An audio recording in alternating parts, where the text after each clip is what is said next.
ഭക്തിസാന്ദ്രമായി ഏറ്റുമാനൂർ മാരിയമ്മൻ കോവിലിലെ മഞ്ഞൾ നീരാട്ട് 9 കോമരങ്ങളാണ് മഞ്ഞൾ നീരാട്ടിൽ ഉറഞ്ഞുതുള്ളിയത്.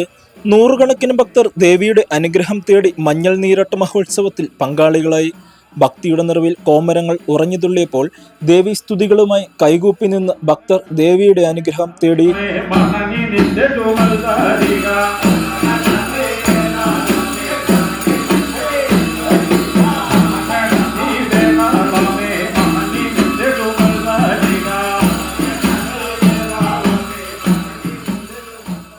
ക്ഷേത്ര ശ്രീകോവിലിന് മുമ്പിൽ പ്രത്യേകം സജ്ജീകരിച്ച 5 വലിയ വാർപ്പുകളിലെ മഞ്ഞൾപ്പാൽ തിളപ്പിച്ച് ക്ഷേത്ര കോമരങ്ങൾ ഉറഞ്ഞുതുള്ളി തിളച്ച മഞ്ഞൾപ്പാൽ കവുങ്ങിൻ പൂക്കുല കൊണ്ടും സ്വന്തം കൈകൾ കൊണ്ടും സ്വശരീരത്തിൽ അഭിഷേകം നടത്തി ഭക്തർക്ക് അനുഗ്രഹം ചൊരിഞ്ഞ ചടങ്ങാണ് മഞ്ഞൾ നീരാട്ട്.